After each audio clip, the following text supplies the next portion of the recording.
Hello friends, good morning. स्वागत करता हूँ आपके अपने प्यारे से चैनल नेमुद्दीन शेख ऑफिशियल पे। फ्रेंड्स, आज का जो हमारा टॉपिक रहने वाला है इसका नाम है आरबीआई के कार्य। तो आरबीआई के कार्यों को पढ़ने से पहले हम ये समझ लेते हैं कि आखिरकार आरबीआई की स्थापना कब और कैसे हुई। ठीक है, आरबीआई की जो स्थापना है वो 1926 में एक आयोग बनाया गया था जिसका नाम था हिल्टन यंग आयोग। ठीक है, अंग्रेज़ों के समय का ये कानून और एक एक्ट बनाया गया और इसी के तहत आरबीआई अधिनियम 1934 बनाया गया और इसी के आधार पर 1 अप्रैल 1935 को आरबीआई की स्थापना कर दी और आज़ादी के बाद इसका राष्ट्रीयकरण 1949 1 जुलाई को कर दिया गया। ठीक है, ये तो बेसिक नॉलेज है और आप लोग कमेंट करके बताइएगा कि अभी वर्तमान में आरबीआई के जो गवर्नर हैं उनका नाम क्या है। ठीक है, हालांकि हम यहाँ पे आज पढ़ने वाले हैं कि आरबीआई के जो कार्य होते हैं वो क्या क्या हैं, है ना।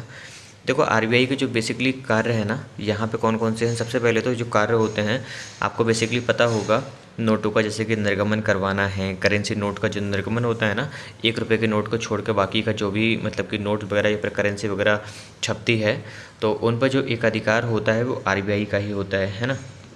और फिर उसके बाद में आपको ये भी पता होगा कि सरकार के बैंक के रूप में या फिर बैंकों के बैंक के रूप में ये कार्य करती है। विदेशी जो पूंजी होती है उनको विनिमय या फिर मतलब कि उन पर नियंत्रण करने का भी काम करती है। साख पर भी नियंत्रण करती है। तो उसी कड़ी में आज हम बात करने वाले हैं कि साख पर किस तरह से वो नियंत्रण करती है। साख पर नियंत्रण का अर्थ यहाँ पे यह है कि व्यापारिक बैंकों के द्वारा निर्मित जो साख की मात्रा होती है उस पर आरबीआई किस तरीके से नियंत्रण करती है और उस तरीके के नियंत्रण को करने के लिए जो साधन हैं वो कौन कौन से हैं। एक है बैंक दर, सीआरआर, और ये सभी साधन ये साख नियंत्रण से संबंधित ही हैं।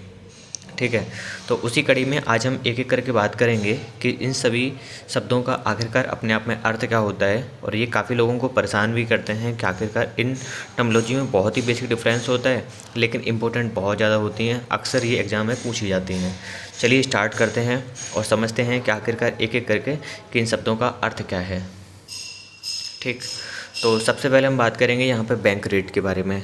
बैंक रेट से जैसे कि आप समझ पा रहे होंगे, बैंक रेट का साधारण सा अर्थ है आरबीआई के द्वारा किसी भी बैंक को जिस दर पर उधार दिया जाता है उसी को हम बैंक रेट बोलते हैं। लेकिन यहाँ पर लॉजिक इस बात में है कि अगर बैंक रेट से ही पैसा उधार लेना था तो रेपो रेट की ज़रूरत क्या पड़ती है ना। तो जो बैंक रेट से जो पैसा लिया जाता है, सबसे पहली बात तो ये है वो दीर्घकाल के लिए जाता है, दीर्घकाल के लिए लिया जाता है ना।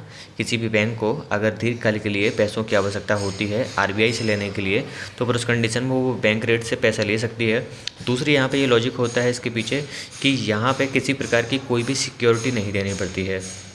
सिक्योरिटी हम इस प्रकार से समझ सकते हैं, सिक्योरिटी का सामान्यतः यहाँ पर अर्थ होता है नॉर्मल से, जैसे कि एक किसी से पैसे उधार लेते हैं तो फिर उस कंडीशन में उसको प्रूफ के रूप में कोई भी एक शपथ पत्र या फिर मतलब कि एक कागज़ का टुकड़ा देते हैं तो वही अपने आप में सिक्योरिटी कहला जाता है। ठीक है, जिसको हम प्रतिभूति बोलते हैं आम अर्थशास्त्र की या फिर अर्थव्यवस्था की भाषा में। ठीक है, तो आप समझे होंगे कि बैंक रेट होता क्या है। इसको समराइज करते हैं कि आरबीआई के द्वारा जो पैसा लिया जाता है किसी भी वाणिज्यिक बैंक के द्वारा दीर्घकाल के लिए, ठीक है, और साथ ही साथ में कोई भी सिक्योरिटी नहीं दी जाती है तो फिर उस कंडीशन में इसी को हम क्या बोलते हैं, बैंक रेट बोलते हैं। ठीक है, देखो यहाँ पे ना मैं लिख बहुत कम पाता हूँ क्योंकि मेरे पास हर चीज़ की फैसिलिटी उपलब्ध नहीं है।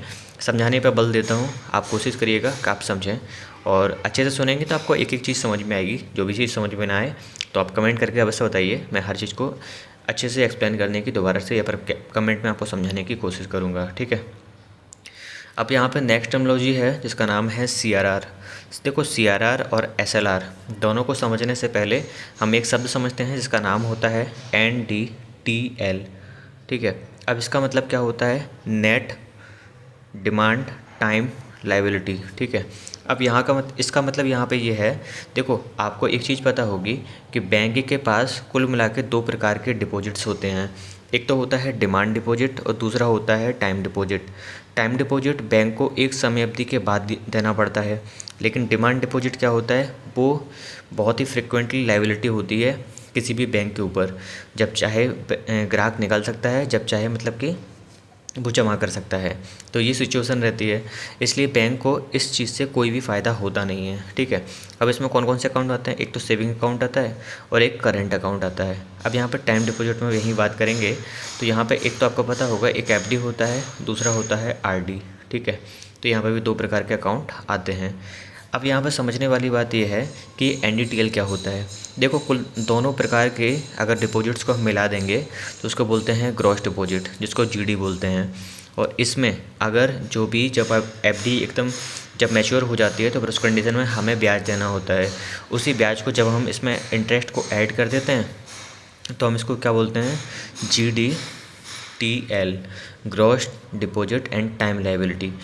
और इसमें से इंटर बैंकिंग जो मतलब कि पैसा होता है जो अन्य बैंकों को जमा किया जाता है एक सिक्योरिटी के तौर पे एक बैंक के द्वारा, उसको जब हम इसमें से माइनस कर देते हैं तो फिर उस कंडीशन में बचता है NDTL, ठीक है। अब देखो, जो भी NDTL जो बैंक के पास बचता है ना, उसी NDTL के आधार पे ये दोनों शब्द यहाँ पे हम समझेंगे। सबसे पहले है यहाँ पे CRR का मतलब यहाँ पे क्या होता है, कैश रिजर्व रेशियो, ठीक है। अब देखो यहाँ पे क्या है, कैश का मतलब यहाँ पे क्या है, आरबीआई तय करेगी कि आखिरकार कितना परसेंट आपको कुल NDTL का आरबीआई के पास में रखना होगा। तो ये सामान्यतः 3 से लेके पहले तो मतलब कि मिनिमम जो वैल्यू थी 3% थी, लेकिन 2006 में इसको हटा दिया गया है।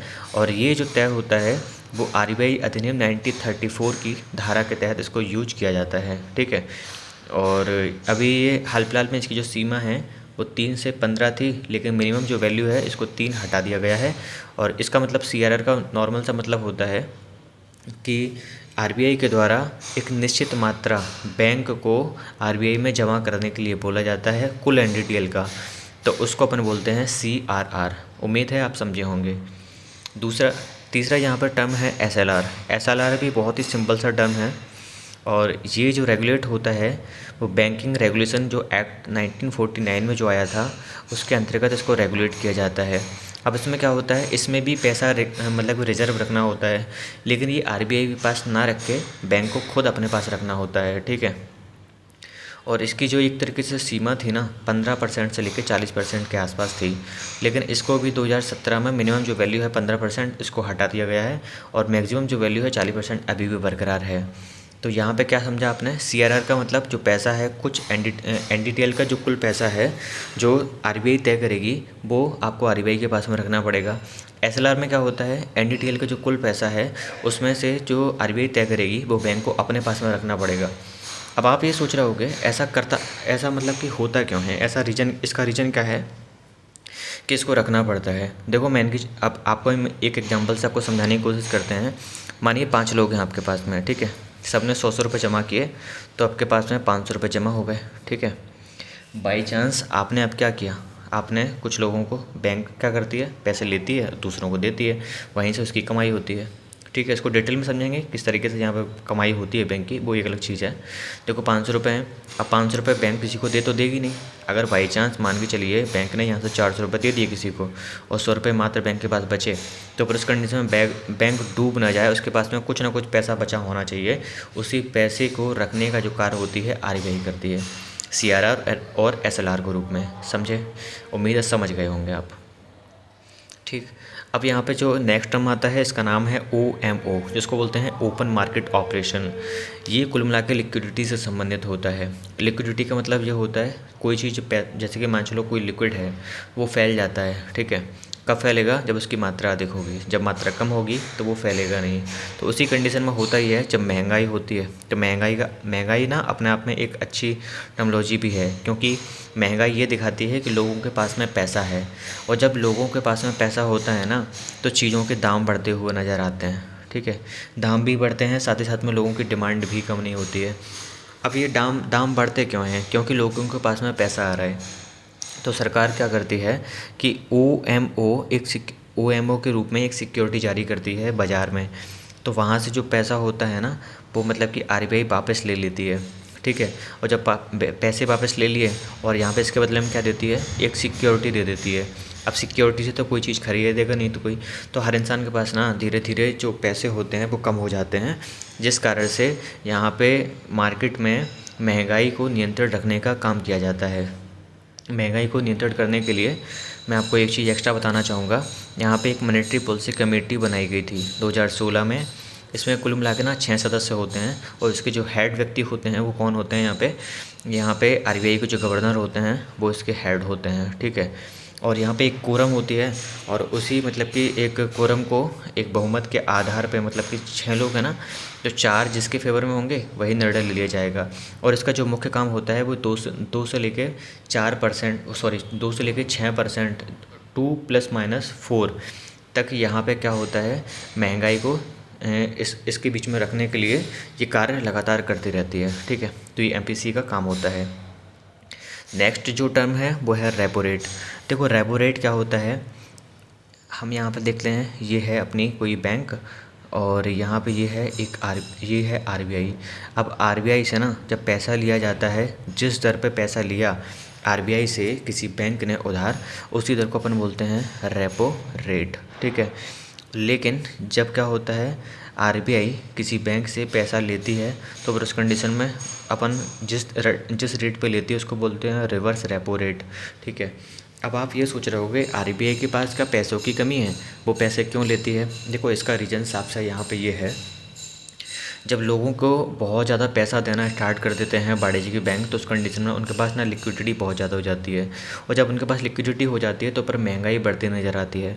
उसी महंगाई को रोकने के लिए और साथ ही साथ में बैंकों को भी फ़ायदा मिलता रहे, तो उस कंडीशन में बैंकिंग करती क्या है, सॉरी आरबीआई करती क्या है, बैंकों से पैसे वापस ले लेती है और अपने पास में रखती है। साथ में ही रिवर्स रेपो रेट से कम हमेशा दर रहती है, रेपो रेट से हमेशा से कम रहती है रिवर्स रेपो रेट में दर।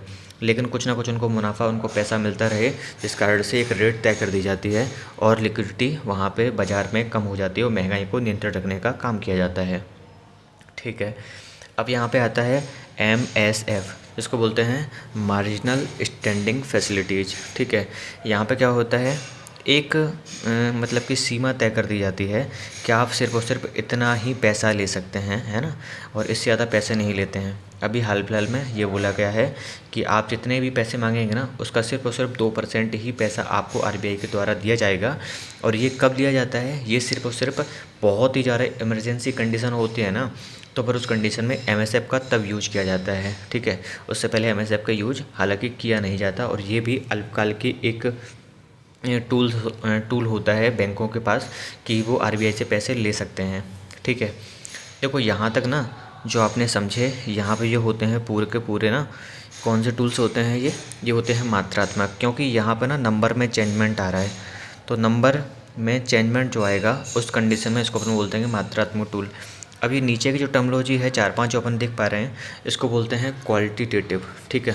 क्वालिटेटिव, तो क्वालिटेटिव मतलब कि यहाँ पे गुणात्मक, मतलब कि यहाँ पे नंबर में चेंज नहीं आएगा, यहाँ पर सिर्फ और सिर्फ प्यार से मतलब कि अच्छे से उनको बातें समझाने की कोशिश की जाएगी ताकि वो अपनी चीज़ों को अच्छी तरीके से मेंटेन कर सकें, ठीक है।